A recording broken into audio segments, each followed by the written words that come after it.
You, let's see. We need to go with this one.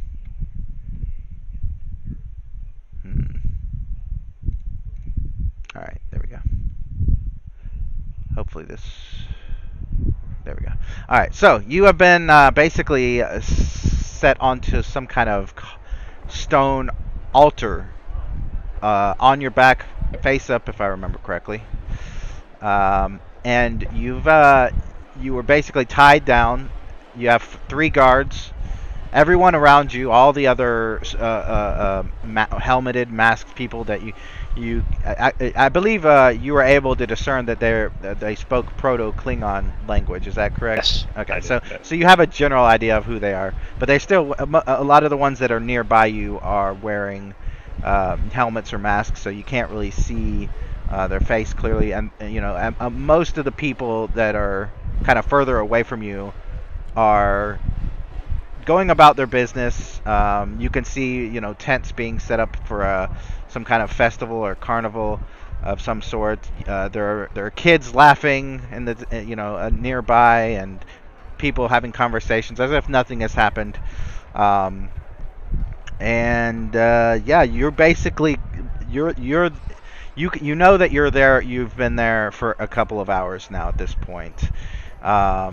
So my question is, now I will also let you know that you are bound by rope, but it's not specifically tight. It is. I'm not going to say it's easy to escape from, but it would be possible if you wanted to. So I guess I'll ask you, what do you do? What do you attempt to do? Yeah. So how many people are around? Would you say like 20? Well, in your immediate vicinity, there are 2 guards, and then there is another one like a little bit further away, and then like probably I would say 50 feet away from you, just milling about, going about their lives, probably closer to somewhere between 30 and 60. And then further out, you could tell this is a town that's basically got hundreds of people. Right. Okay. And I mean, I do have a language hobby, I guess, language interest hobby. Could I use it to sort of mimic Klingon languages, or at least try and speak it? I would say that since it's a hobby, and it's an interest, something that your character, studied on a minute level, that you would know like very basic, like you would know Patak, and you would know like your basic Klingon, same way like I know Biblioteca for Spanish. Like you wouldn't know how to string together 3 or 4 sentences, but you could probably get out a 3 or 4 word phrase. Right. So what I'm thinking, and this is probably crazy, and there's like 0 chance of it happening, but I'm thinking if I could speak like specific keywords that would make them think that I'm some sort of a god or a goddess that came down, and what they're doing is basically wrong, and sort of kind of like Pirates of the Caribbean, if you remember that scene where Jack Sparrow gets taken by a tribe and almost sacrificed, something like that. But then I show them that, hey, I'm actually a god of some sort, and that they should stop or something like that. Yeah, full disclosure, if it's not the first one, I don't remember it. The rest were not very rememberable. I think that was that not the first? I don't recall. Honestly. I think it was the second one, but either way, I know what you're talking about. And the problem with that is most of the people that have been kind of shouting slurs at you, which they have stopped. You've been there for a couple hours, so after a while they have stopped throwing things at you and shouting at you. But those who were shouting at you were shouting things like Krios and other, Patak and other Klingon insults and things of that nature. So more than likely, they're not going to think you're a god, regardless of what you do. They're going to just think you're some kind of invader or something of that nature. They don't think that you're like these. These aren't Klingons that grew up here and only knew the medieval world. These are colonists from Kronos, basically.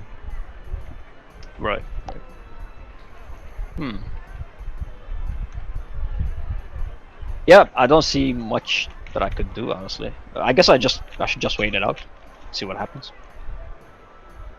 Roll Insight Security. Difficulty 1. Okay.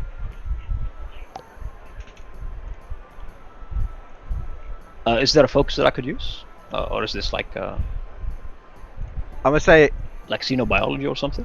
this is more like a perception check, awareness, Oh. maybe threat assessment, something of that nature.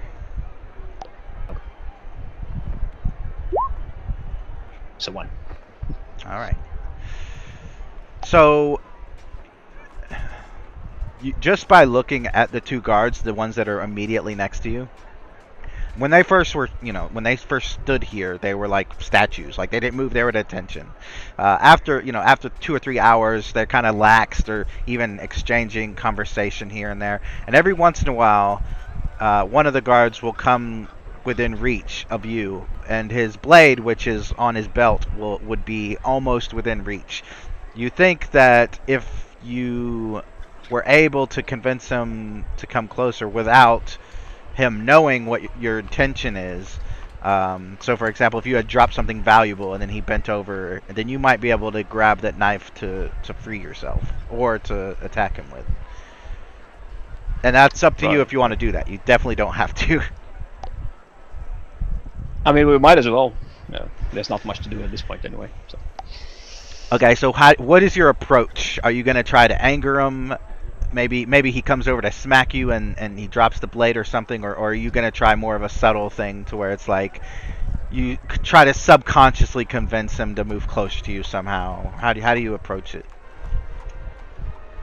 Well, the things that were thrown at me, right? I assume like some sort of, I don't know, food, objects, whatever. Yeah, I would say the proto-Klingon equivalent of tomatoes and eggs, maybe some rocks and sticks here and there, maybe even some feces.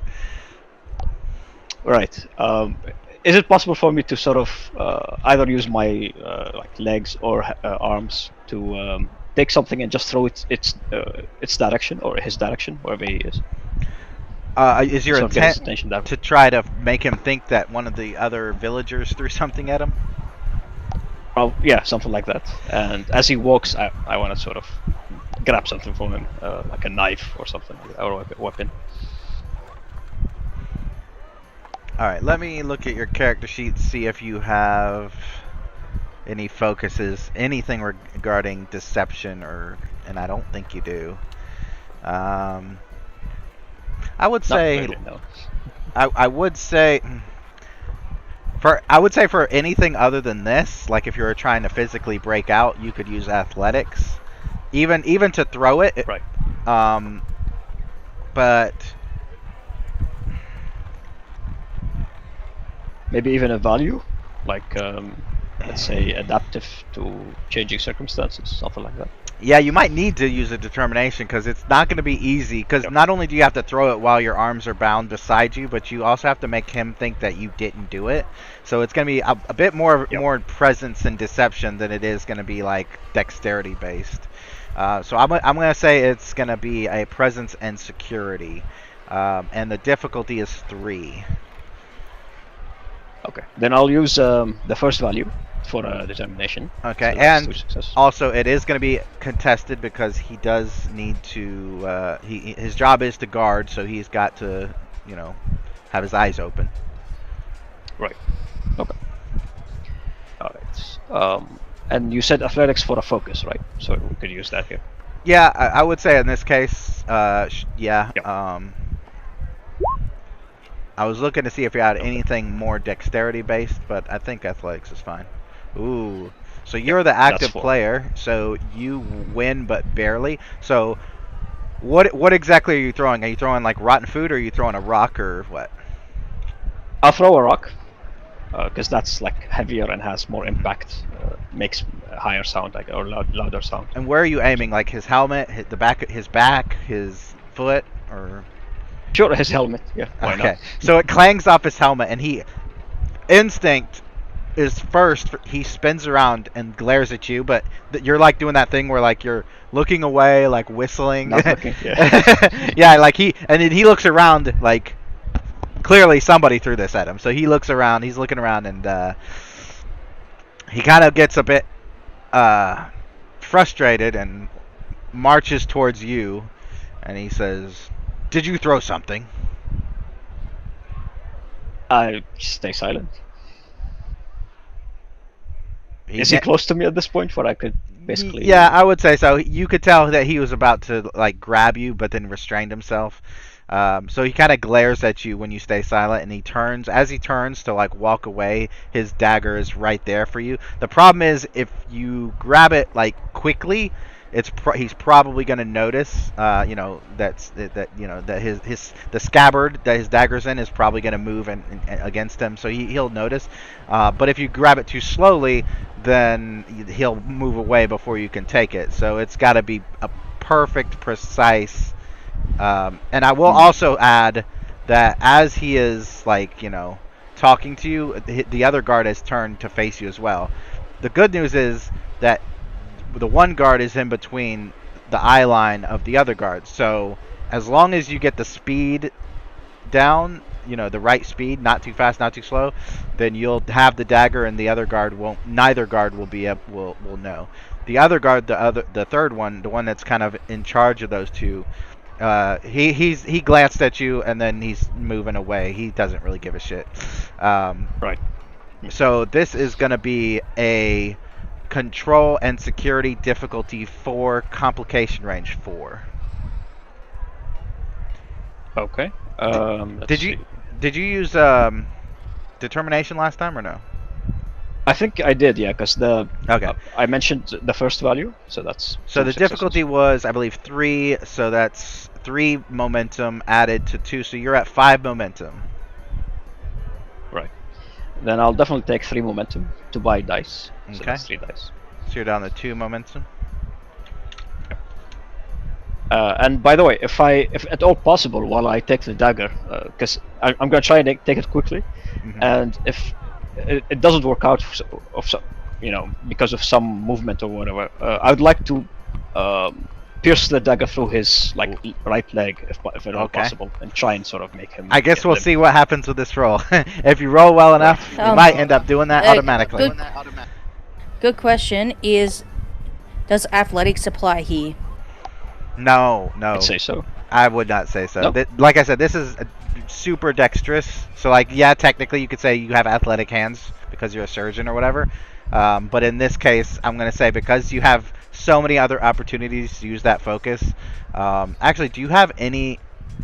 I don't think you have any focuses that are specifically dexterity based, do you? Or agility or anything like that. Besides athletics. Except for athletics, no. Yeah. Yeah, no, I'm not going to let this one... This is definitely too vague in this situation. Alright, here it goes. Oh, nice. So the good news is you do succeed. And also don't forget, the directives apply to you as well. So if you want to use a direct, or if you want to challenge a value to get another determination, you may. But you have succeeded. And you do have 2 momentum if you want to get rid of that. Now you can the house rule that I have for getting rid of complications is changed slightly. So basically you can spend and I believe I said this last time. You can spend 2 momentum to get rid of it, or you can spend 1 and then roll it at an increased complication. And since it's already at 4, it would just go up to 5. And if you want to take that chance. Not great. Well, did I manage to actually grab the dagger? But with a complication? Yeah, you grab the dagger, but if you don't get rid of the complication, you'll have a dagger in your hand, and you'll have him turning around to see that. Right. Yeah. Okay, and if he turns around, is it possible that I could react quickly? I'm gonna have the complication either way, so he's gonna turn around. The thing is you can get rid of it. You're tied to a slab with 3 guards around you. Even if you did stab him in the leg, the likelihood of you surviving the encounter that follows is highly unlikely. So the best thing to do is make sure they don't see you take the knife. Because we do have momentum to get rid of it. Yep. Yeah, true. Yeah. Let's get rid of it then. Get rid of the complication.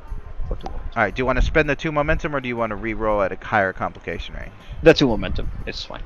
Okay. Alright, so you take the dagger, you slip it in under the sleeve of your uniform, and none of them are none the wiser. They walk away a little angry, but generally speaking, you have succeeded in your task. Nice. Let's see what else. You all of a sudden, maybe 5 minutes after you do this, you're lying there bored as hell, and the carnival atmosphere continues. However, the volume of individuals talking and laughing and cheering and shouting dims or goes down a bit, and you hear metal footsteps walking along the gravel in your general direction, and you hear a feminine voice say, "I am Governor Sharog,"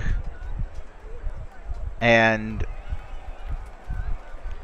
then the governor begins to speak in the same kind of Proto-Klingon language that you heard that you couldn't really understand, but you could tell she's trying to ask you a question as she's kind of moving around you, around your little altar there.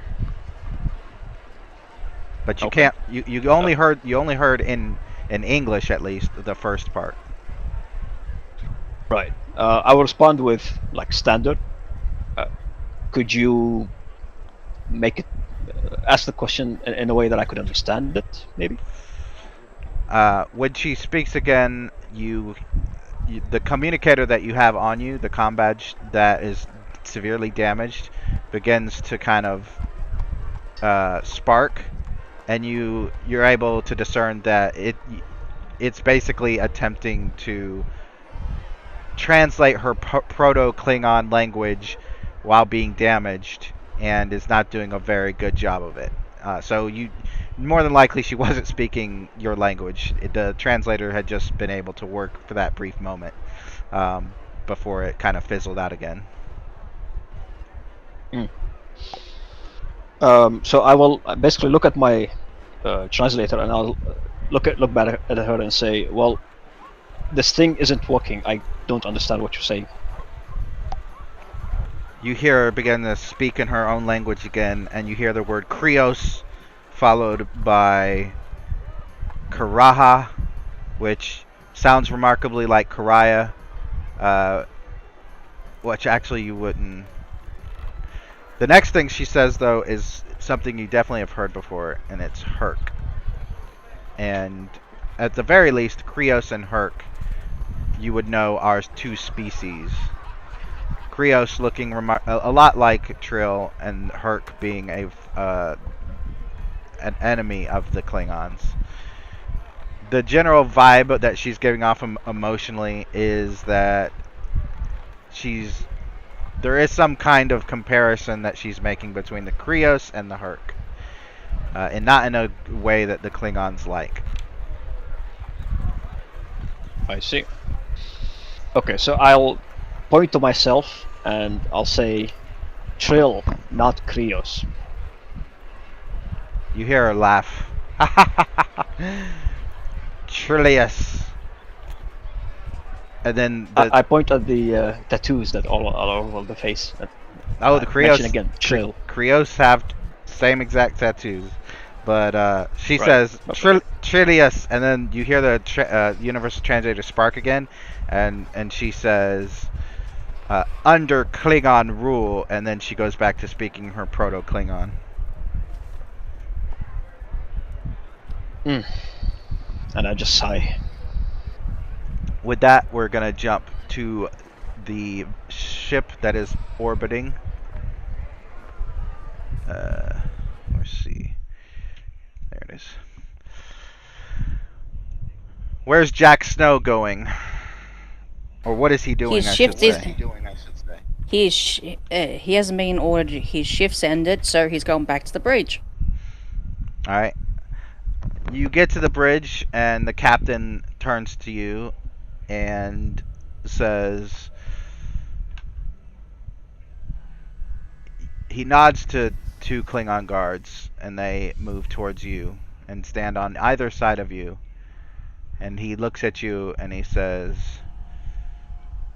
For the last several years, it has been against our laws to remove your mask, except in extenuating circumstances. If you do not go to medbay now, I will have you remove your mask and then throw you out the nearest airlock. And then he gestures for the guards to take you.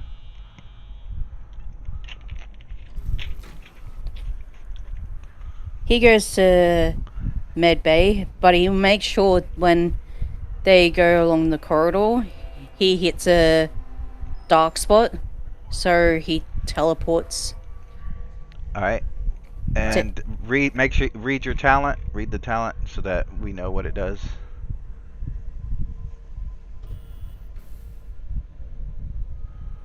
He can teleport through shadows up to medium range for 1 momentum or with a difficulty 1 task roll. Alright, so I think you're at 0 momentum, so you're going to have to make a control and security, or allow a presence security as well. Difficulty 1. And this will only move you like down the corridor away from them, so we can say that you'll be out of sight, but if once they realize that you're out of sight, they're going to start hunting for you. So as soon as you make that roll, you're going to have to bolt as quickly as you can to wherever you're going.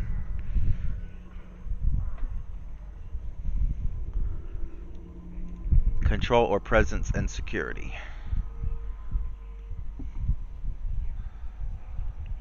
Alright, you guys have got us a 1 momentum. Yep. Where are you headed? He is going straight to get a disruptor, a couple of disruptors, and heading to the prison. When you get to the armory, which is right next to the brig, you see 2 guards standing outside. You can either teleport through the shadows or shadow walk into the other room, or you can try to bluff your way past the guards. He will shadow walk through to the other room. Control and security or presence and security, difficulty 1. Oh wow, nice. So you guys are up to 3 momentum. You find yourself inside this room, and you find now these disruptors are not anything like the disruptors that modern Klingons use. They're bigger, bulkier, and clearly not meant for use by a humanoid of their size. It looks like whatever creature normally used these things had pinchers of some sort, but you can still use them, and they have been. So you grab one? Yep. Alright. Let's see. I'm guessing you shadow walk out. Yeah, he shadow walks to the... Yeah. So if you shadow walk again, I'm increasing the complication range by 2.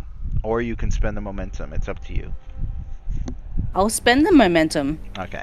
I was like, I got all this threat. I need to use it.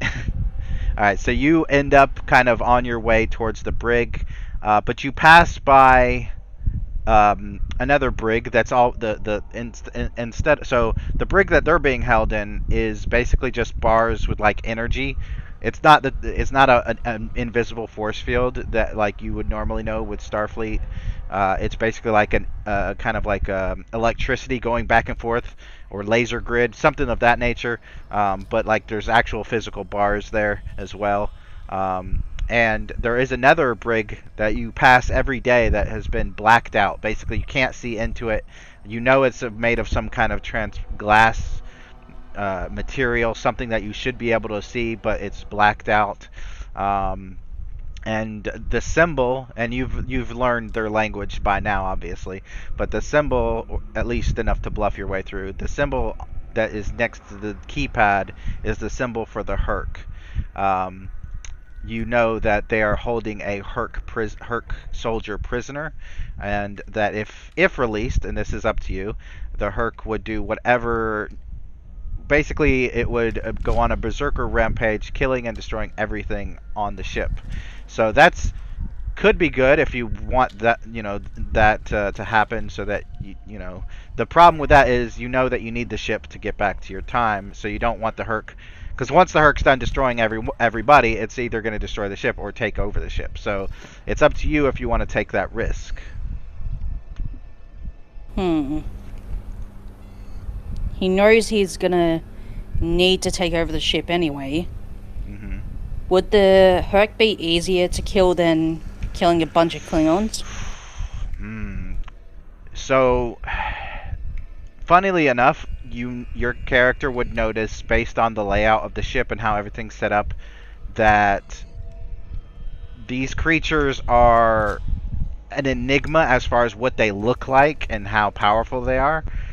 You do know that the Herc being kept in this facility, this dark brig, would probably mean that they're a bit more powerful than your average Klingon. You also know that there's dozens of Klingons on the ship right now that the three of you probably couldn't take out by yourself. So it's a gamble. Make an insight and security, difficulty 2. You might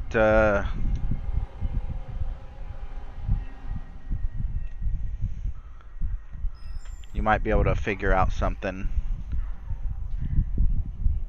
Insight and security, difficulty 2.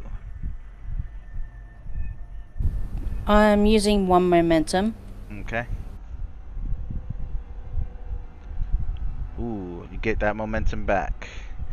So, if it was one-on-one, so if it's Klingon versus Herc, one-on-one, the Herc would win every time. If it's you, Jack Snow, at the height of your powers against the Herc would stand no chance.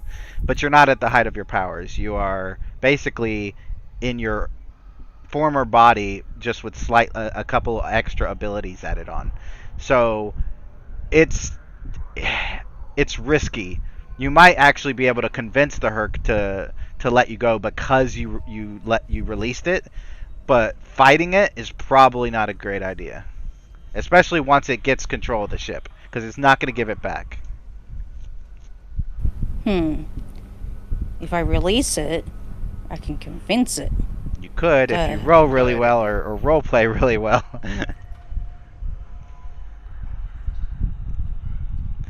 I'm gonna give you like 10-15 seconds to make a decision, otherwise guards are coming down the hallway.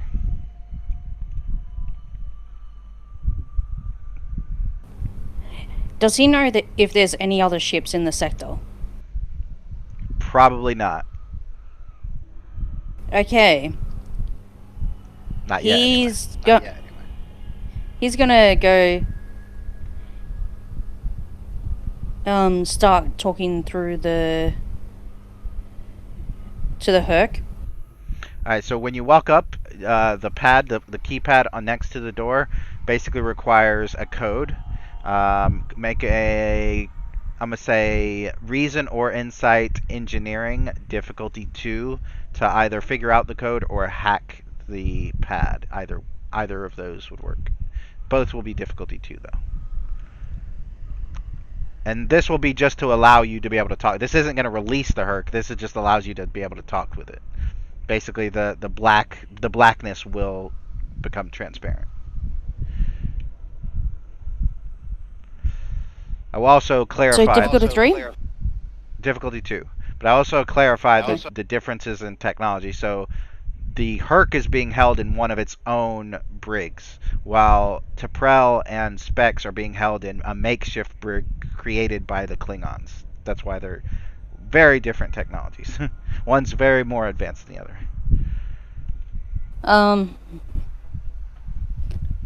So insight or reason? Either one, yep.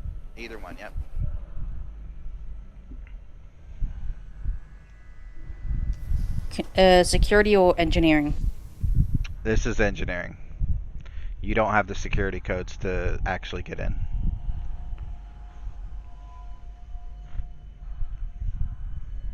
I'll use 1 momentum. Okay. You got it. So, kind of like a window appears in the cell, and you're able to see the Herc. I'll grab the picture.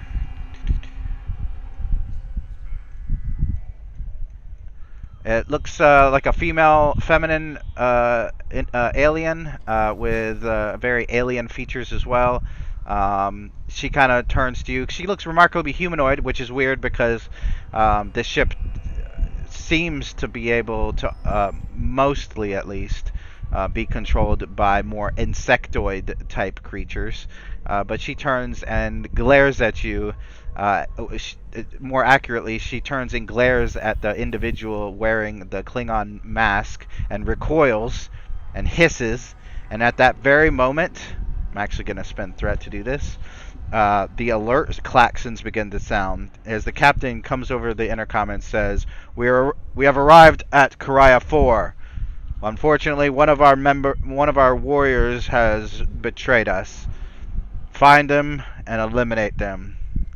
And that is where we're going to shift over. I'll let you think about what you want to say to the Herc when we come back.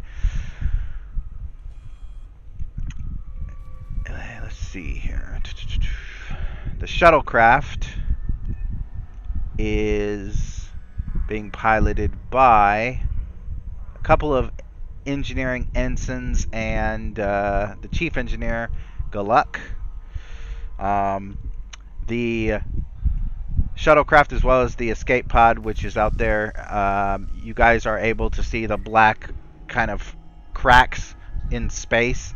You've basically seen the USS Spectrum kind of be crumbled in on itself by this quantum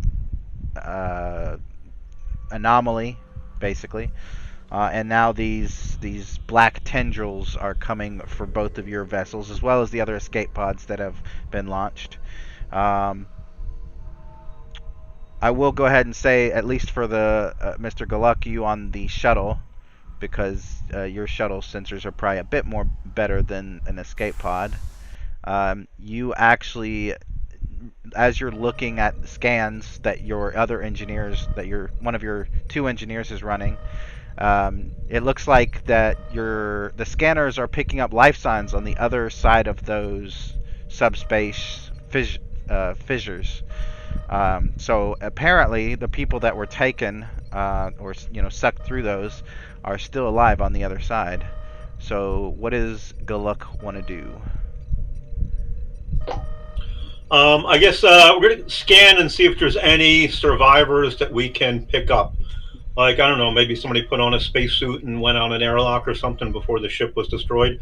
Or if we can collect up these escape pods to protect them. Okay. You could probably. Can you mute yourself real quick? Can you mute yourself real quick? You could probably lock onto some escape pods with the tractor beam, but your shuttle's a bit too small to pull them actually into the shuttle. As for the individuals, you could probably transport 3 or 4. You'll have to do it one at a time, but you probably could get like half a dozen more people onto the shuttle. That's going to be a control and engineering roll, difficulty 2. And I will have the ship assist. Mac, can you roll for the ship assist? The shuttle assist, I should call it.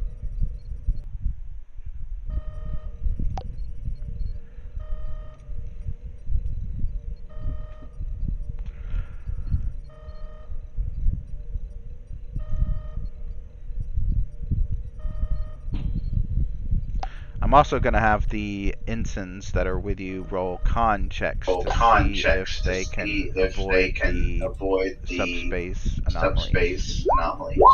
Okay, I have a focus on transporters and replicators. Okay. I'll switch that on, and then...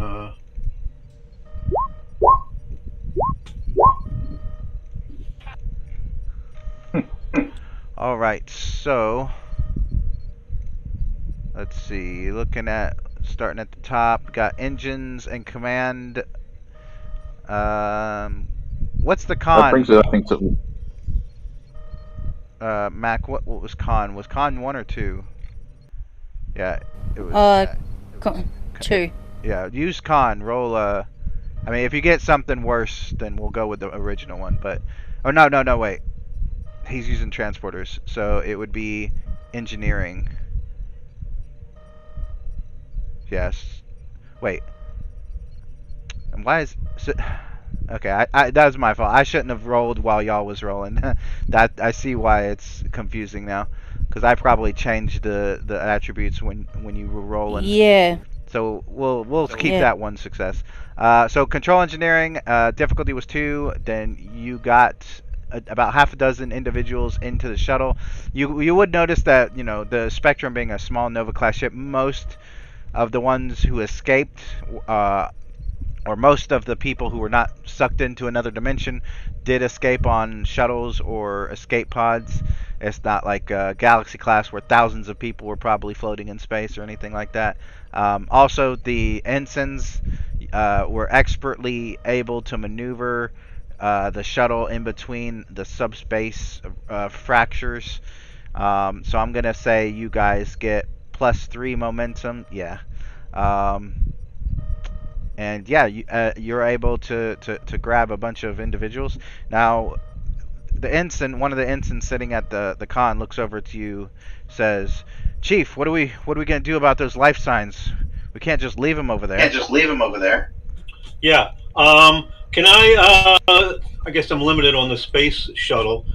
Can I do some kind of a scan or some kind of a research thing to try and see if there's any way to get people back out of that anomaly? Yeah, that's gonna be a science roll. Reason and science. And it'll be a difficulty of 3. Okay. I think I might have a talent that would help here. I have testing a theory. When you attempt a task using engineering or science, you may roll an additional one as long as you succeeded on a previous task covering the scientific or technological field earlier in the adventure. And I think I did succeed in a thing last game when I was in the engineering room analyzing what was happening. But you have to decide that.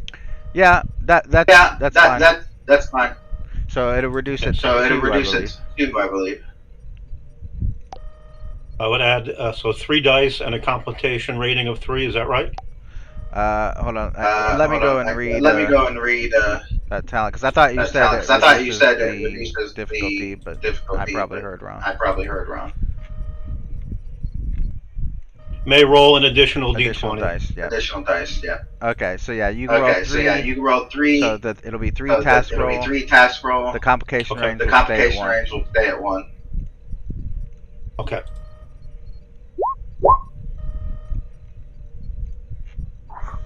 Ooh. All right, so you do you want to spend momentum to get rid of the complication?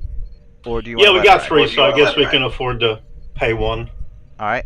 So reroll another 1d20 and turn the complication range up to 3. Not in that order though. All right. So you got 2 successes. You think the best case scenario is to take the shuttle through. Because if you physically go through, you don't know if there is a way back without the shuttle.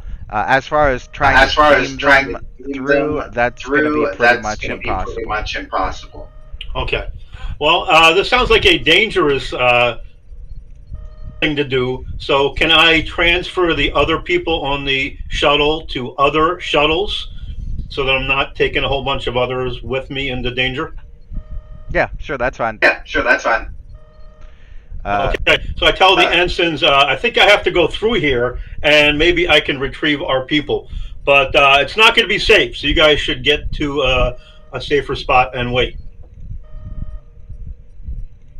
All right. And then we'll transfer them. So when you transport them, they're they're beamed to another shuttle, and you are going to have to make a. I'm gonna say daring. And con to be able to fly into one of these things without the shuttle being torn apart. The difficulty is going to be.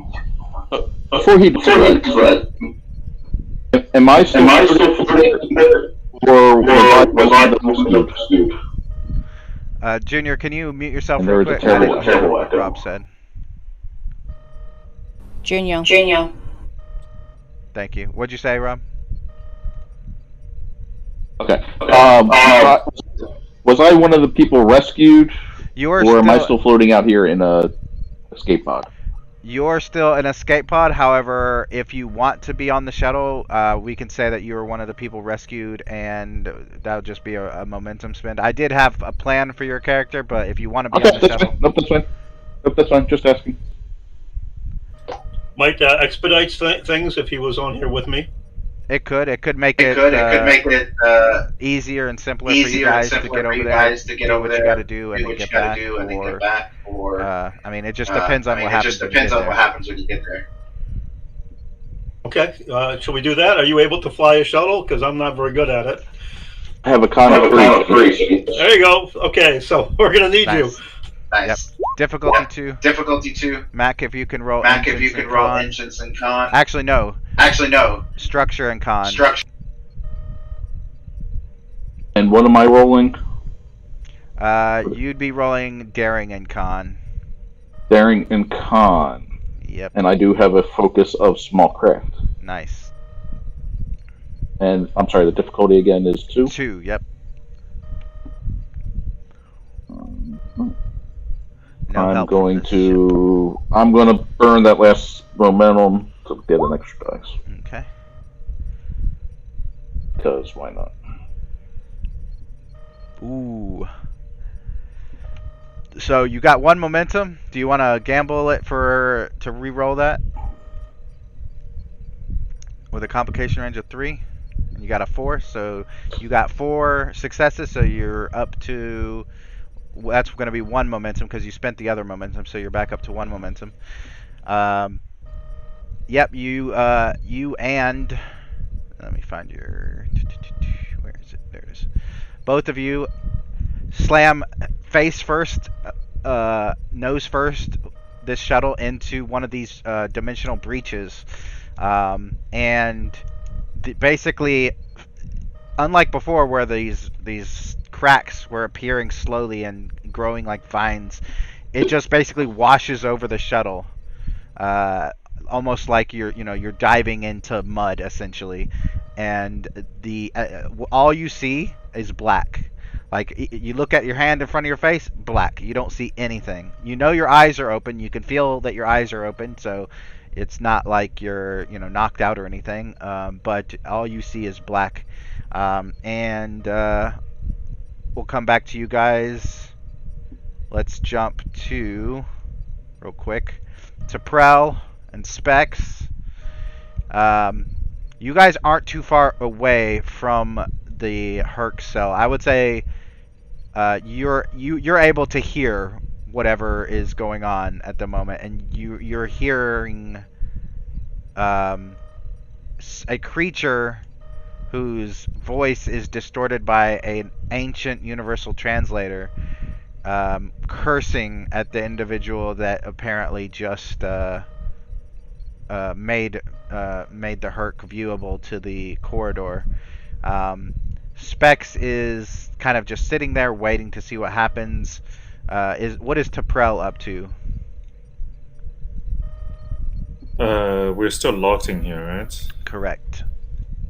You also have your comm badges still, if you wanted to use those for something. Can we communicate anyone besides between the two of us? You could try. I mean, you don't know if there's a communicator out there that you'd be able to contact with, but it's worth a try. I'll give it a go. All right, you tap on it. Anyone out there? You tap it, and you hear like a you hear that muted sound that it happens that happens when it sounds like the communicator on the other end is damaged, and you're able to tell based on that the signal went out, reached another communicator, and then failed to return basically. And Dr. Tall, for you would hear your communicator basically chirp mutedly because it's damaged, and then that's pretty much it. So you would know someone was trying to contact you. Right. Okay. Who's in here with me? Specs, operations officer, Vulcan/Denobulan. Specs. Okay. I'll tell him that. Did you hear that? I think there's another com badge here somewhere. We're still don't have a way to get out of here. Maybe that person will come back. Let us out. Doctor, One that spoke standard. if you don't mind, and he stands up and walks over to you, and he kind of gestures for your comm badge. He says, "May I?" Don't you have your own? Here. He takes a look at your communicator. He takes off his from his chest, and he takes a look at that as well. And he looks back to you, and he says, "We may be able to form a subspace concussion device with these, and disable at least the electrical components to this cell." You don't need my permission? It would destroy both communicators, however. Seeing that we have no one to communicate with, better be out of here than do nothing. Very well. And he moves over to the corner to begin his work. He doesn't want to be seen by any passing Klingons. I will say that his communicator at this point is going to be destroyed immediately. However, if Jack Snow manages to get back to them before he completes the process, your communicator will not be destroyed. So you all will at least have one. But if not, then you guys will have a way out. So back with Herc and Jack Snow, you're hearing a mixture of clicks and hisses, as well as English, and even some Klingon, and I believe, let's see, Jack Snow's half human, half Deltan. Is that what you said, or was it Vulcan? Yeah. Deltan, okay. Deltan. So you hear some Deltan in there as well, but she says, When I am released, I will destroy Kronos." He takes off the helmet, revealing that he isn't a Klingon. She just stares at him, but there's not a whole lot of surprise. It's more like just kind of I mean, regardless if you're Klingon or not, she's disgusted by you. But she is affected. Just it's not in the way that you might have hoped, not to the extent that you might have hoped. And she says, "Who are you?" You help me, and I help you. "How could I possibly help you from behind this cage?" See, I need the Klingons gone, and you need to get out. So we both benefit from this. I can see it can be a mutual exchange. You can have this ship.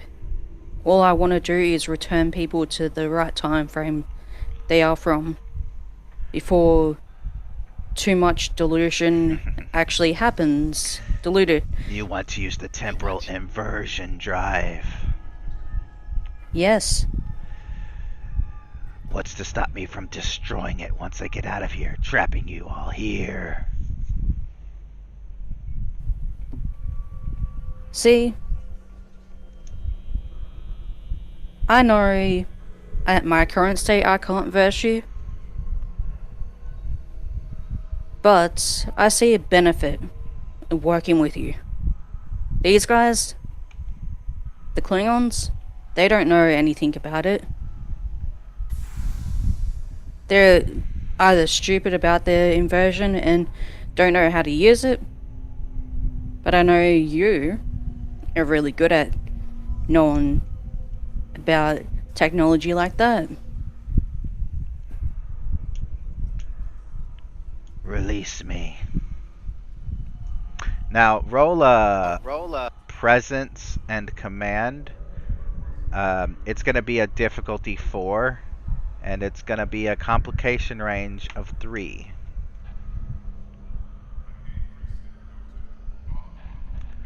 I did use threat to increase the complication range. If you get a complication, the guards will show up immediately. Can I use a determination? What value or directive are you using?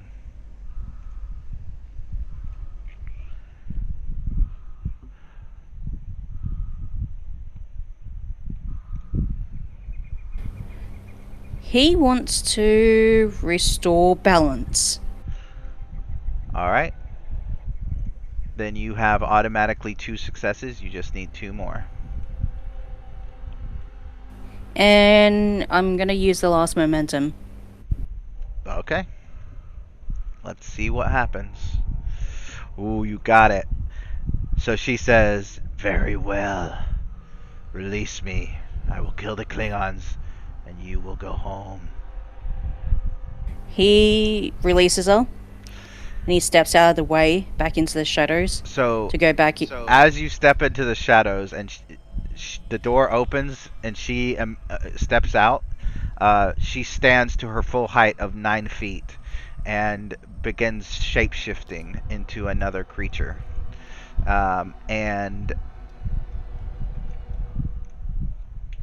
she becomes a 10-foot tall insectoid creature like this. Yeah, it's probably a bit big. There we go. And as soon as she does, 2 guards run around the corner with disruptors raised, and they fire the disruptors. The disruptors hit her new form and have no effect. She swings her arm and cuts both of them in 2, and they're gone. Jack Snow,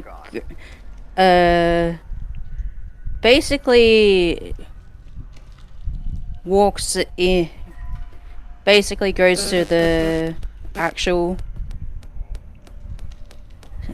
cells Okay. to release the other 2. So as you approach, Specs looks up and says, "Ah, just in time," and he hands T'Prell back her communicator. He kind of tosses the other one over his shoulder and says, "Won't be needing that anymore." And he shoots the panel to turn off the... Roll control and security. Difficulty 1, complication range. I'm going to increase to 3.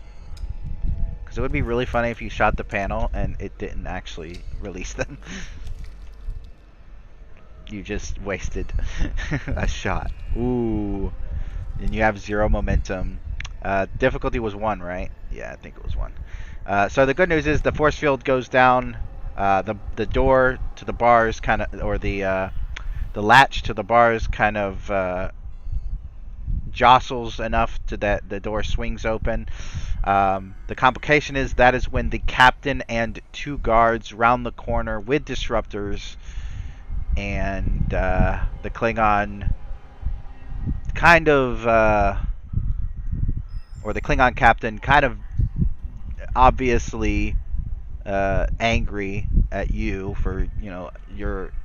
First of all, he doesn't recognize your face clearly, but he can guess based on the armor that you were the traitor. So he is going to open fire on you. Now, you can, if you want, spend 2 momentum unless someone has, I believe it's quick to action, where you can change the initiative back to you if you want. Otherwise, the initiative will be basically him ambushing you. I have a quick action, which Nice. you're free to use. So he is raising his disruptor, ready to fire at you, but you guys have the initiative because of quick to action. So who's going next, or who's going first, I should say, and what are you doing? Go ahead.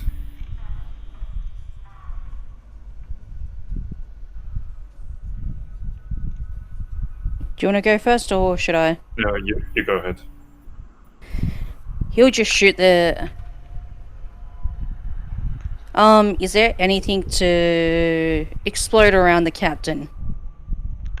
I mean, it's a brig and a corridor. I don't think they just have canisters of fuel lying around, so probably not. If you had momentum, I'd just say spend a momentum, and you could set, and you could do that, but you don't have any momentum. I know.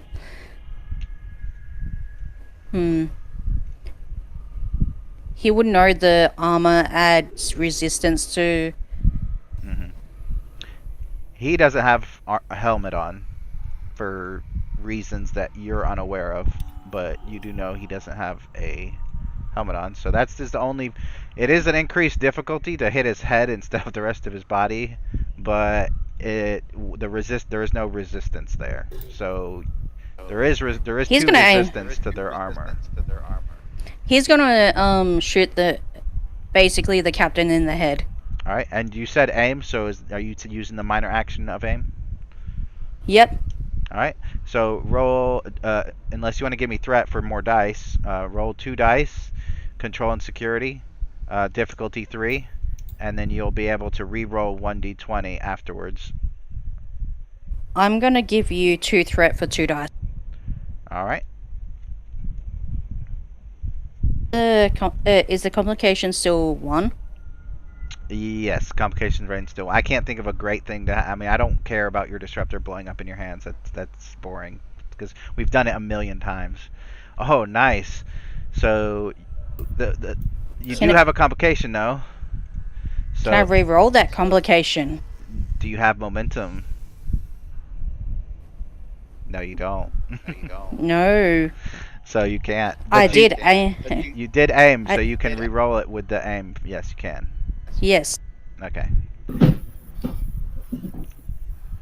Nice. So you have 2, 3, 4, and so you get 1 momentum. You shoot him right in the head. Now roll. I don't think your character sheet has the disruptor, does it? On it? No. Okay, I will add it. Range disruptor.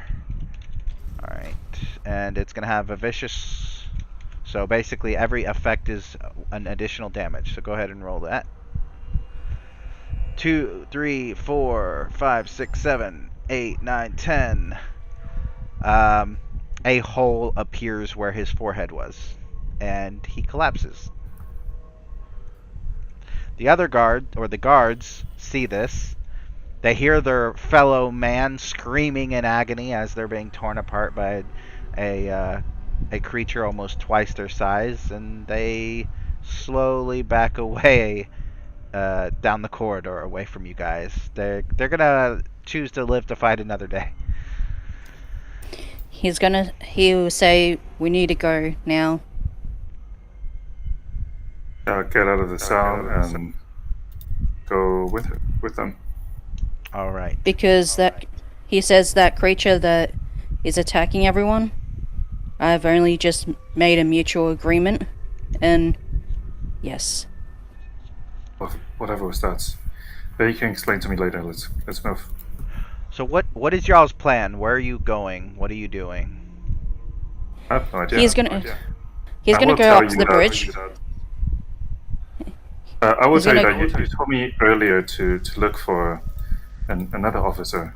My combat picked up seem to have picked up another signal, but so there was someone here, indeed. But I couldn't locate it. Would he remember how far a comm badge can reach to another comm badge? Well, you would know that you're in orbit of Karaya 4, so that's the most likely, and you would also know that Karaya 4 is the location where Dr. Tal appeared. Your scanners couldn't penetrate the dungeon. That's the only reason you didn't know where she was before. So it's good. It's probably a good assumption to make that the comm badge is Dr. Tal's comm badge. I think that's Dr. Tal's comm badge. So I'm gonna have to do a scan of the planet while the Klingons are being distracted. So let's go to the shuttle bay. There is no transporters. He goes to the shuttle bay to use the scanners on the shuttles. All right, roll, and anyone can do this. If you want to assist Zir, you may. It's going to be reason or control, and I'll allow control as well because you're dealing with alien technology. So reason or control, and science or medicine. So you are looking for a life sign, so medicine would work. So, and one of you can assist, and the other can. Usually, and this is meta, but who cares? Usually, whoever has the combined score that's higher would roll the main roll, and the other person would assist, unless like you had a focus, which would apply. Which you both probably would. Let's see. He'll let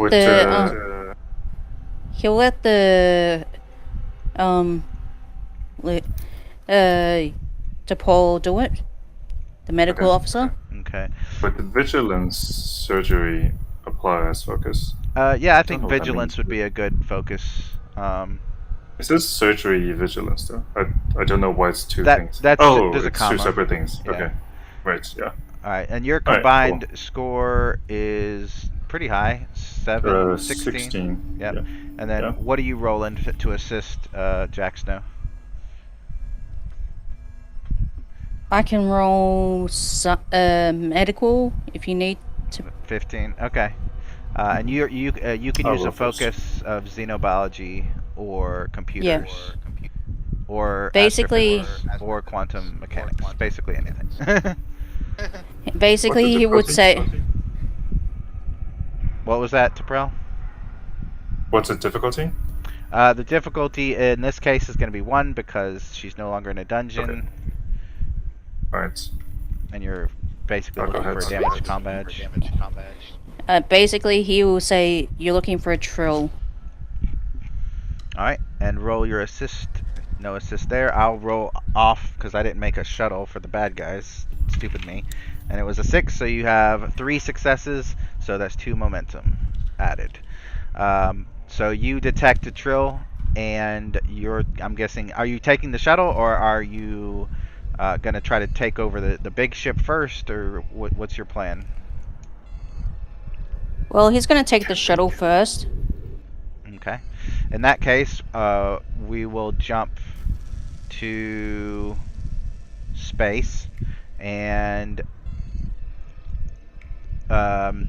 Jordan Ross and Galuk, you guys, your vision begins to slowly come into focus, and strangely enough, I actually rolled dice to determine where you guys ended up if you went through, and it is actually going to be orbiting the planet of Karaya 4, and you're probably just a few kilometers away from a massive starship of alien design.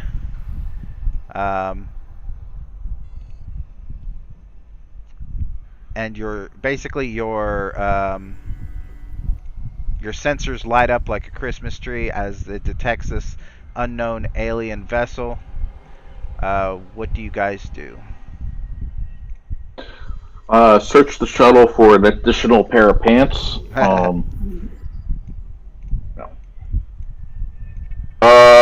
We should probably scan to see what life signs we have over there. Yeah, I guess we need to try to scan and find out where our people are that we're trying to recover. All Yeah, right. see if they're here. We'll say reason and medicine or reason and science. Either one of those would work. And I'll roll for the shuttlecraft to assist. Sensors. Incoming message. Ship did not assist. Alright, so you do detect aboard the Herc vessel that you don't know is a Herc vessel yet. You do detect several proto-Klingons or ancient Klingons. Basically, your computers are telling you that there's Klingon DNA, but at a lower evolved level. And you're also detecting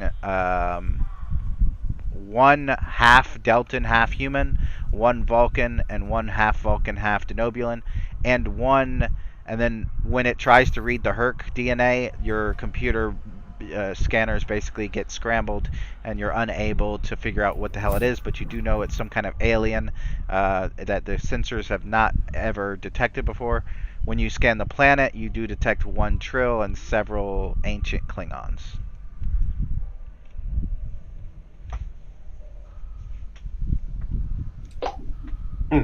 So, which of these do we think are the people we're trying to recover? The Trill on the planet?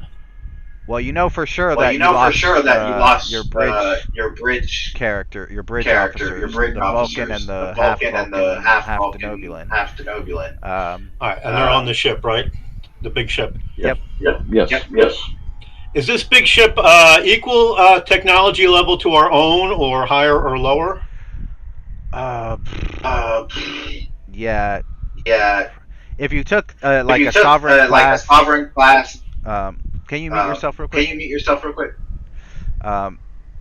If you took like a sovereign class vessel and put it up against it, it probably wouldn't stand a chance. But from the era that it's in, it would be basically the equivalent of like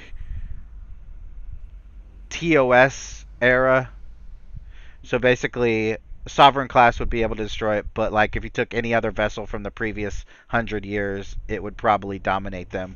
So for its time, it's probably the most advanced ship in like several sectors.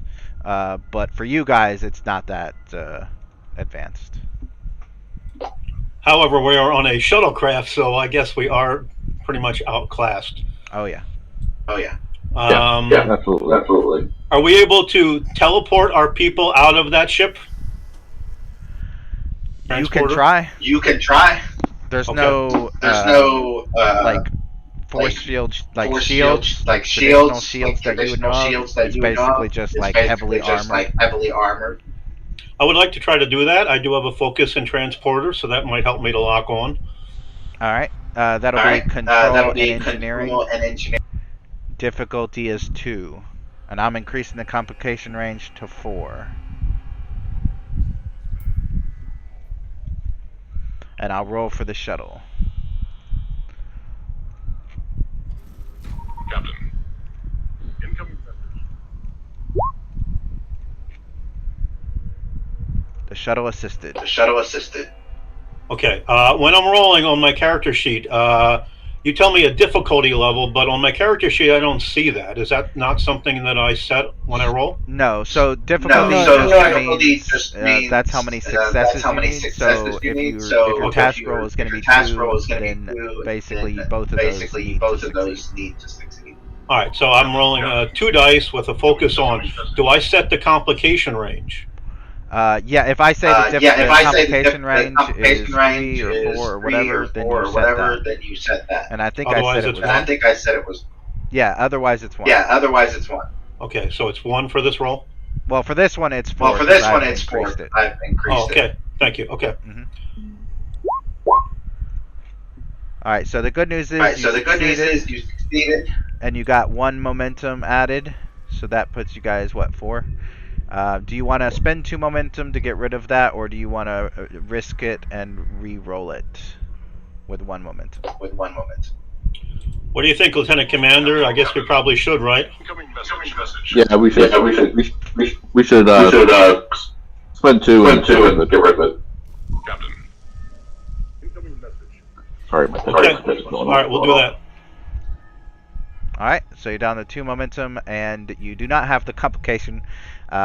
So let's jump real quick back to the ship, and as you guys have stepped out and are or actually you've already done that, but as you guys got to the shuttle and are scanning, your sensors light up with a Starfleet shuttle that has just arrived, and you can tell based on the sensors on this less advanced ship or less advanced shuttle that they have locked onto you with transporters. I don't think you'd have enough time to do anything about that. But if there is something that you think you could try, if you don't want them to transport you or whatever, then let me know. Otherwise, you will be beamed over. All right. It's totally fine with me. All right. So you guys beam over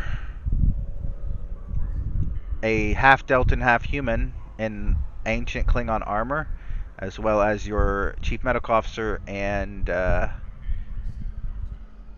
operations officer, who I need to grab his picture.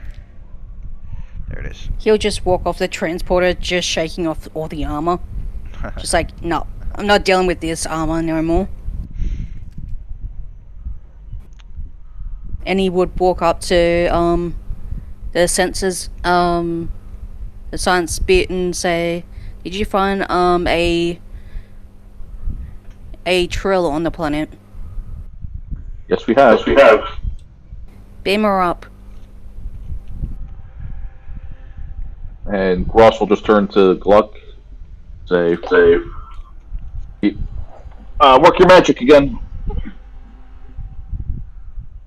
All right, let's see if we can lock onto the Trill and beam them up. All right, so I'm gonna jump to the village.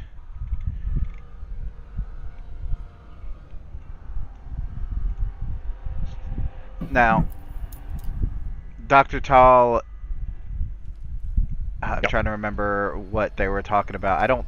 I don't think she was particularly interested in continuing the conversation. I don't think either one of them was, to be honest with you. But she has probably walked off.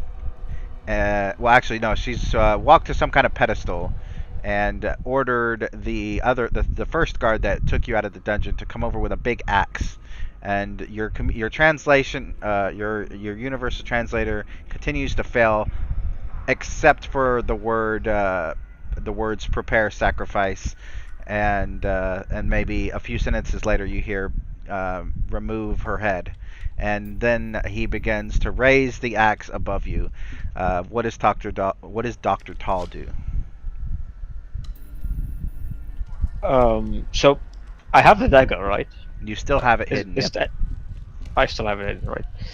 Can I use it to at least unbind myself, like cut Sure. the ropes, whatever I have?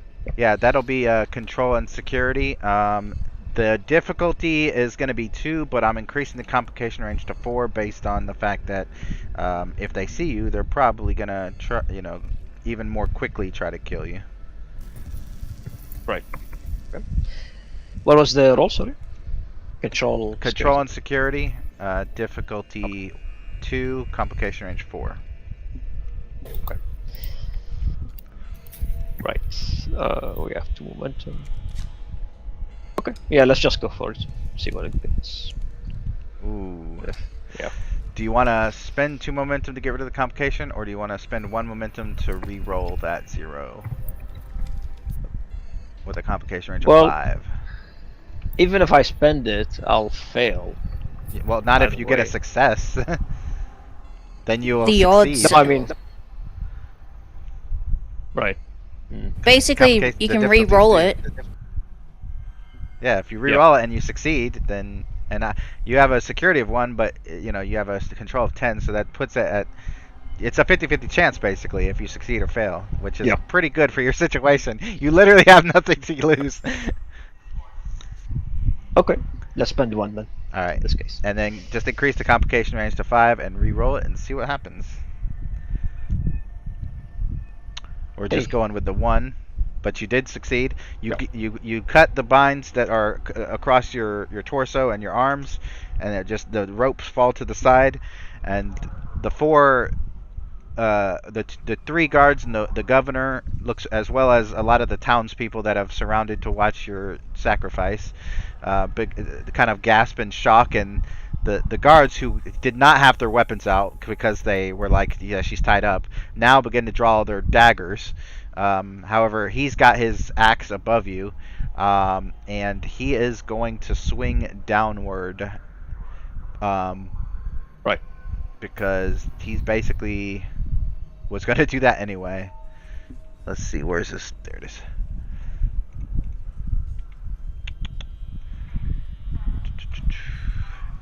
Control. Oh no, it's daring. Yeah. Alright, daring and control. Swinging it down. It is still contested, so you can roll daring and security to try to avoid it. However, I am spending a threat to get another dice, and then I am rolling. Oh wow, even with another dice I still rolled shittily. Right, and I will use athletics for this one, because it does work here. Yeah. Nice one. Was that your roll, the 2 there? Sorry. No, that was the one before. Okay, yeah, that's right, because he rolled okay. Let's see what happens. Oh, still! Wow. So I'm going to roll damage. Unarmed strike. Oh, actually, no, it would be bladed. Axe.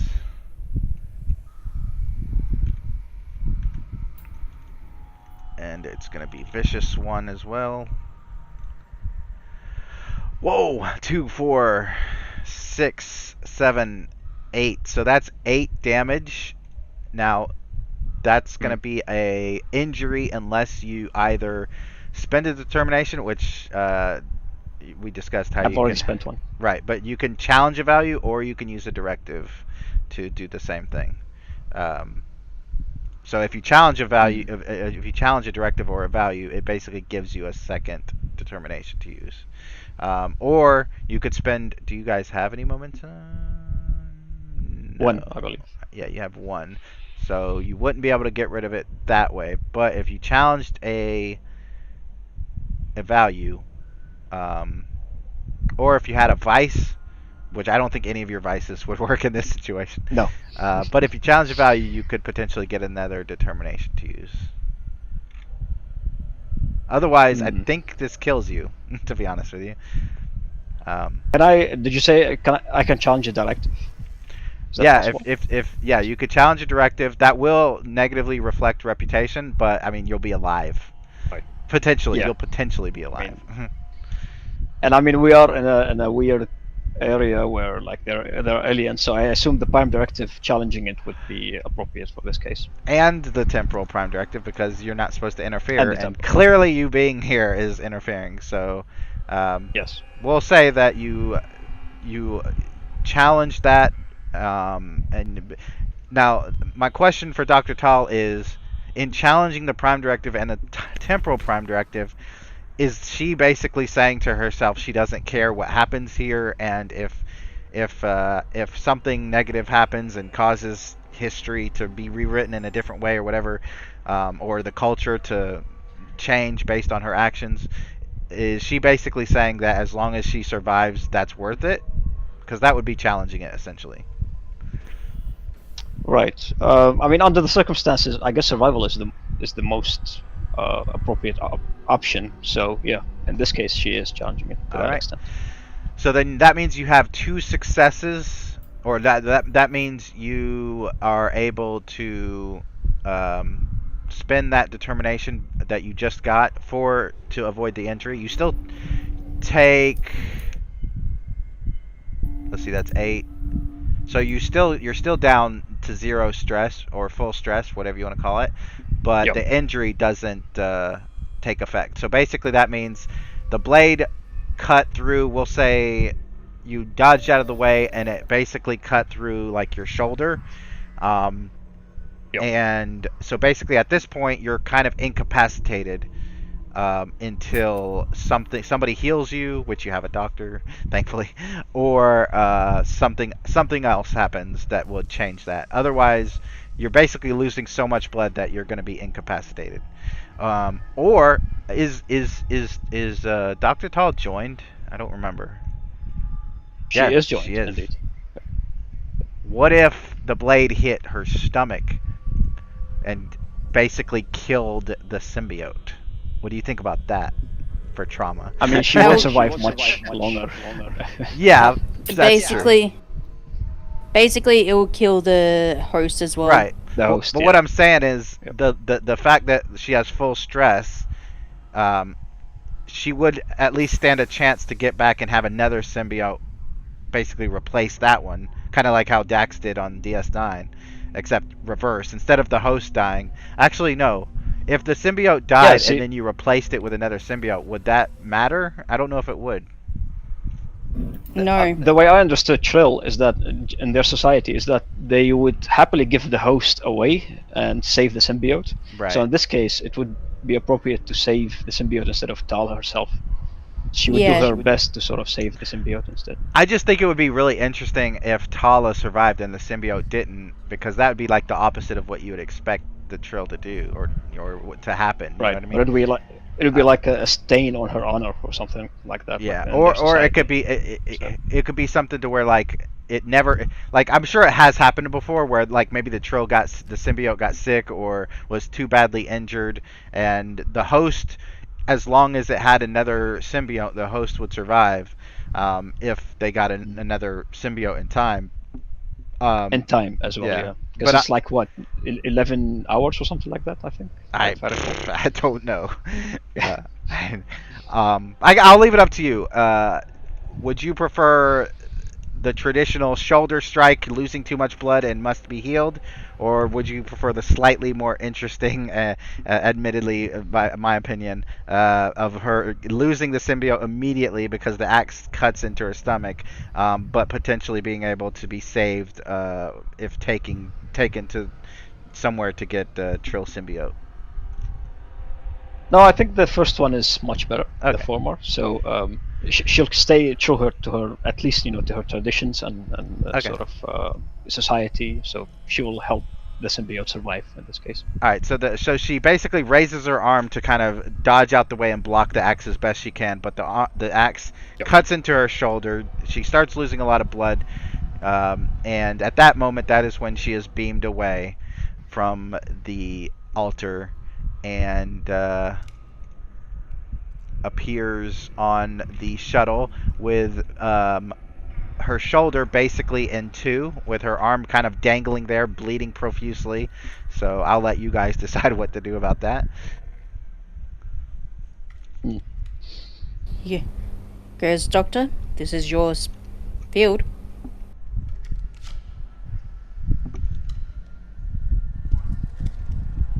Which doctor were you speaking to?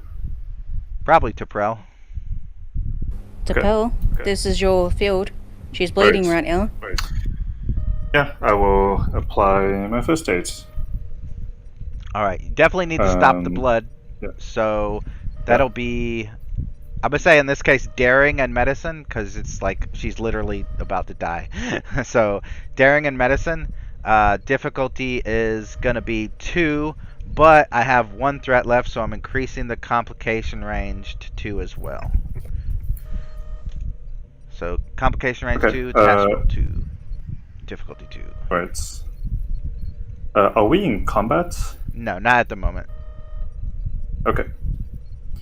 Let me see what I can... Use medicine. Okay. So during medicine, I will... Emergency medicine sounds like I should apply. Oh yeah, absolutely. I will use... how many momentum do we have? 1. I will use that. I'll give you a threat for that instead. And you can also give me threat Okay. if you want more dice. Yeah, that's what I'm doing. Alright. Oof, only 1 hit. Alright. Do you have old security? No. Medicine, I mean? Did you use a determination Don't. already? No, not yet. Making So sense. what you can do with the determination, other than getting an automatic crit, is you can re-roll your entire dice pool. All you have to do is either call upon a directive or a value. I'm guessing since she's a doctor, she has a value that applies in this situation.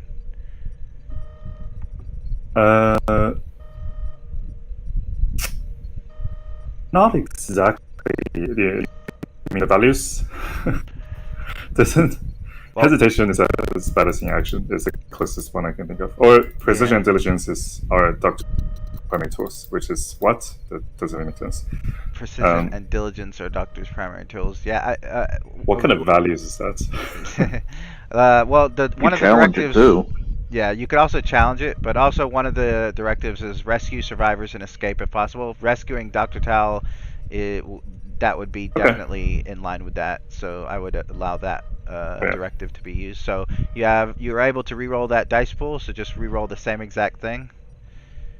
And you got 2. Marginally better. Yeah, and you didn't get a complication. So now my question is to Dr. Tal, because again, I would think it's interesting, but it's your character. I believe one of your arms is cybernetic. Do you want your other arm to be cybernetic as well? Let's go for it. Yeah, I mean, I might as well at this point. So you're able to save Dr. Tal's life, stop the bleeding. Unfortunately, the amount of damage done to the muscle and bone and just it's basically hanging there. So even you're basically forced to amputate it and then to save Dr. Tal's life. And once theoretically, if you guys get back, she would get a second cybernetic arm. Small price to pay. So and once everyone's back on here, Jordan would Lieutenant Commander Ross would turn back to Gulick and say, let's get out of here and set the course back the way we came. So the way you came isn't really an option because you don't see any of those subspace fissures. But Mac, I'll let you. Wait, and I was the one flying, so never mind. Basically, Jack will say there is another way. If we can get into the engineering of that big ship, we could transport a Pacific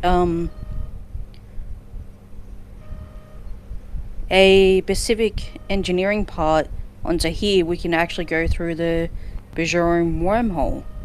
So just as a clarification, you cannot remove the temporal inversion device from that ship. You have to either use that ship to go through the wormhole, or you have to destroy that ship and use the resulting implosion or explosion to send you guys back to where you need to go. You can't use it on the Starfleet shuttle. Would you mind want to explode that ship? And he gives you the exact coordinates of the engine bay. Engineering. Hit that exact position. So when I said explode it, I didn't mean like shoot it. Make an insight or reason in engineering difficulty 1. And anybody can make this task roll, not just anyone can. He goes, I'm wanting to try and get a implosion for us to go through back in time. Back to our normal timelines. I have a focus in reverse engineering. Is it possible if I was in there and I got to look at the device, I could recreate it? It would be a difficulty 6 at best, and you could reduce that potentially to a difficulty 5. But I explained to Mac, because Mac's character was kind of already going through some of this stuff earlier, what basically the best outcomes would be as far as like what Jack Snow would know is the easiest and best way to get back to their time. It'd be I actually have to look for it, but I think it would be a difficulty 2 to cause the ship to explode, but also you'd have to do it while you're on the ship, basically. You would not be able to so reverse engineering it, and then all that time that you would spend doing that would be, it would be way more work than it's worth when you could just take the ship and explode it and send yourselves back, or take it. I mean, it would take a couple weeks for you to get to the wormhole, but it would still be quicker than reverse engineering it and developing it from scratch on your shuttle, basically. I already told Mac this, but she probably forgot because I forgot. Yeah. And I also need to look for it in my notebook. Basically, Jack will be definitely looking for the explosives on the shuttle. Yeah, someone roll. Blowing up Yeah, that whole someone ship. roll reason. Blowing up that whole ship and killing everybody seems like a pretty extreme solution. Well, I I'm can giving blame you, it on the Hirsch. I'm giving you super simplistic like terms because when you roll reason and engineering or insight and engineering, I'll be able to elaborate onto what your what at least one of your characters would be able to figure out based on just the information that you have. Unfortunately, I can't give you any more information until that roll is made, though. Insight engineering? Or reason, yep. I did insight. I got 2. Nice. So the normal way that this, and Jax, know you would know this part already. So this ship is essentially a time and dimension traveling ship, like, but it doesn't do it in the way that, you know, it travels through time and dimension the same way that Starfleet ships travel at warp. It does the same thing. It's not bouncing between universes or going hundreds of years in forward in time or whatever. It's using the temporal inversion drive as an engine to get to place. So basically, when it leaves one planet and goes to another, time doesn't really move on the ship, you know, whereas it would move. It's almost like it's jumping from one point to another. So basically, all you have to do is get on the ship, set it up to basically actually transport through time and dimension like the drive suggests, but would result in the destruction of the ship, or take it through the wormhole, which would bombard it with the Verderon and neutrino particles that is necessary to cause this specific ship to go through time and go through dimension to take you back to your original time. Reverse engineering it and making another one from scratch would probably take months, and trying to take it'd be like you trying to take the warp core off a large, you know, Galaxy class ship and put it in your shuttle bay. It's just impractical. So those two ways, so taking it through the wormhole, the actual physical, you know, traveling would only be a difficulty 1. However, you risk being intercepted by pirates, other Klingons, potentially other Herc ships. That's the risk there. Causing, you know, reconfiguring the drive to be able to send you back to your normal time and through time and space would be a difficulty 2 with an increased complication range, but you have way less chance of being stopped, you know, except for probably the Herc that's already on board. But otherwise you wouldn't have to worry about like other ships showing up and, you know, all that good stuff. Jack did make a deal with her. Right, but you know, you're away. You've been away for a few minutes. She might have changed her mind, so you might want to go back and if you want to honor your side of the deal, you might want to contact her and figure out if she's still willing to honor her side of the deal. He goes, "Can I use your..." He goes, "I need to talk to somebody," and he contacts the Herc ship.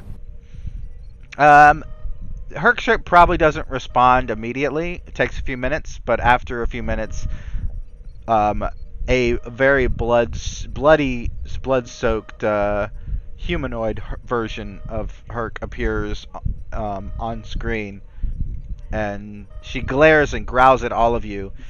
Says, "What do you want?" Would you mind honoring your deal? Because I'm willing to honor mine. I could just destroy you, your puny little vessel. What's the fun? Come on.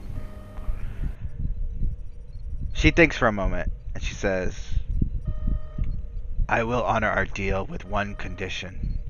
Take me with you." What's that? Okay. I was just like, okay, break the Prime Directive and the Temporal Prime Directive. Who cares? See, he's not Starfleet. He can That's actually true. say yeah. That's true. Yeah, so he says, yeah, you can come. Well, what does the other say?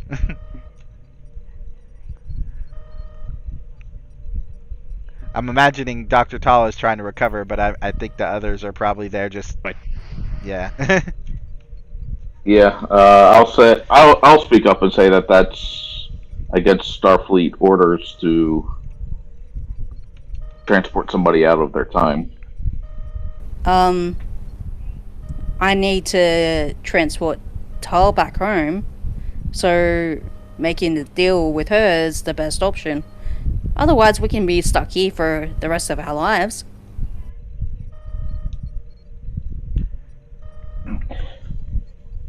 Who would be the ranking officer at the moment, anyway? Let's see. Yeah. Dr. Tall is more or less incapacitated, so probably not her. Gluck's a enlisted person, so it'd probably be Lieutenant Commander Ross. That's what I thought. Yeah. What was Jack Snow's rank? Was he was a lieutenant when he was in Starfleet, right? Yeah, but he's not in Starfleet no more. His prime directive is to get Tal back into her timeline. And, yeah. Yeah, so it looks like Ross will have to convince, or Jack will have to convince Ross. Someone will have to do some convincing. Yeah, He because goes- I'm not convinced to break the Prime Directive. He goes, Temporal. do you want to live here for the rest of your life? Seriously, I'm willing to go over to the other ship with Dr. Tal and go home. If you want to find another way home, then so be it. I'll go back with Dr. Tal. I'll turn to Gluck and see what he thinks of the possibilities of rigging something up or going back through a riff or whatever. I tell him that it sounds like going onto the ship might be our best chance. Yeah, and so, and just as an elaboration for the subspace rifts from earlier, they're basically a one-way doorway to the another time or another universe. They don't go both ways, so they don't even exist in this time or universe. Okay, I was not aware of that. Yeah, my bad. Yeah, that's why Jack is like, yeah, this is our only option right now. Yeah, I wasn't aware that it was Yeah. a one-way thing. So having said that, retconning this, then I'll say, very well, let's head over to the ship and do what we need to do. Yeah, just dock the shuttle. It'll be better off because there's My no bad. space rifts, and it'll be a better deal than just being caught by other species. I mean, we could probably set it to, a 20-minute timer or something to set it to blow so that it doesn't fall into somebody's hands. No, I think we can actually go through the Bajoran Wormhole? wormhole. Yeah. Okay. He looks to Girk and he goes, I think your expertise will be definitely useful for this. I'm ready to go. All right. So you guys land the shuttle on the Herc vessel. The Herc does not unlock the. Once you've landed, you will realize that the shuttle doors to the rest of the ship are still sealed and locked. I mean, if you want to kind of shadow walk, you probably could, but otherwise the rest of you are trapped in the shuttle bay. But you can look out a window or a scanner and see that the ship is at warp or at its equivalent of warp. And you can even see on like a panel the time index on the ship, seconds going by in normal speed versus the time index outside the ship, and which is a lot faster. So basically, or a lot slower, I should say. So essentially, even though it may seem like a couple of weeks to you guys, when you get to your destination, only like a few minutes will have passed in actual time. But my question is, for those of you, my question is for Jack Snow, first of all. Does Jack Snow shadow walk to try to get out of the shuttle bay, or does he remain with the crew? He gives the disruptor to the... You need a new mic or something, Mac. He gives the disruptor to the security. He goes, just in case you need it. And he shadow walks through the wall. Do you want to roll? Was it control and security? I think it was control and security. Yep. You just see him actually walk to the shadows. Either use a momentum or roll control and security. Difficulty 1. I only have one threat. I don't know if I want to use it right now. Alright, so yeah, you see Jack Snow disappear into the shadow of a corner, basically. And you can appear in the corridor as long as it's within medium range of where you left, so basically the other side of the wall, essentially. Yep, and he just continues walking down the corridor until he gets to the bridge. Alright. Oh, let me change... as you're walking, Dr. Tal, you're at full health. You're conscious, but you're and you're not in pain, but you're not. I mean, you've lost a lot of blood, and there's only so much a shuttle replicator can do for as far as replenishing it. And there's no trills, so it's not on the ship besides yourself. So it's not like you have someone to give you blood, so you basically had to have synthesized blood. But you're in the back. I imagine Dr. T'Prel is with her. Sure. I mean, you don't have to be. If you want to be up front, it's fine. That's fine. But Dr. Tal, your vision begins to blur. Roll an Insight Science difficulty 2. Okay. Alright. Let's see. I don't think there is a focus for this. Actually, you know what? You can roll medicine for this as well. Insight medicine. Right. Yeah. Let me check and see. Actually, yeah, you probably do have a focus. I think you have xenobiology, which would apply. Xenobiology, yeah. I was thinking. Yeah. Okay. All right. So your vision begins to blur, and you start to see you see a bridge. You actually see this bridge, and you see the door open, and this man, Jack Snow, enters. And now you can't do anything. You can only see visually. And at first you can't even hear. But then after a second you hear Jack. What does Jack say? Jack will say, "What's going on here?" And you will hear in another voice that sounds vaguely familiar, but at the same time not yours for sure. You will hear, "What do you mean I am honoring our agreement?" Yeah. Are we going to the wormhole to make the jump? And Dr. Tal, you feel cold, extremely cold under your... It's almost like you're touching ice with your hands or with your arms. And...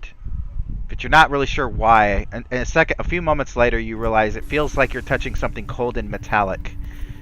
and the creature walks across the corridor, her hand grazing upon the rail of a console, and she says, "What are you doing here? This is my ship."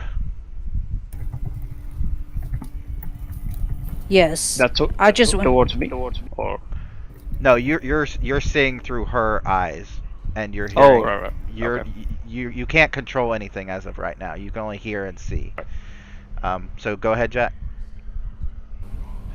He goes, I just want to return people back to their time and leave your ship so you can have your ship. And I am honoring that agreement. And as she says, I am honoring that agreement, T'Prell, you see Dr. Tall's lips say the word agreement. Almost, and Dr. Tall, this is an involuntary reaction. You don't even really realize you're saying it. Basically, he's empathic, so Don't Is explain there- anything. Just Yeah. just roleplay Jack Snow. he goes, I know you're honoring our agreement. I am keeping them in the shuttle bay for their own safety.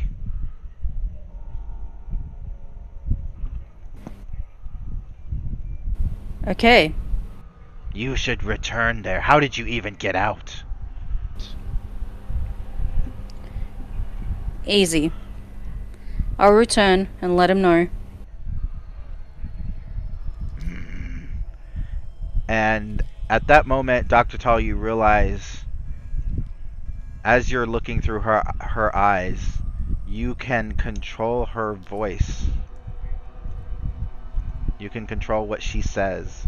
She stops, grabbing the console. Jack, you feel a lot of confusion from her, but also you feel Dr. Tall. And what is Dr. Tall? Does Dr. Tall say anything as the Herc? So she'll look back at Jack, I assume is the name. Yep. Jack Snow, yeah. And she basically look at him, stare at him for a second, and then she'll say, "How did I get here? Do you know me? Do we know each other?" Not personally, Dr. Tall. I know of you because of the Kelvin. Because of the fight. You know the Kelvin fight. Right, I remember that. Yes. Me and who are you? because of a certain rift that me and one of the other gods went through. That's why you ended up here by accident. Wasn't intentional. Thought to come back and get you. To bring you back to your own time. I see. Are you affiliated with Starfleet? Was.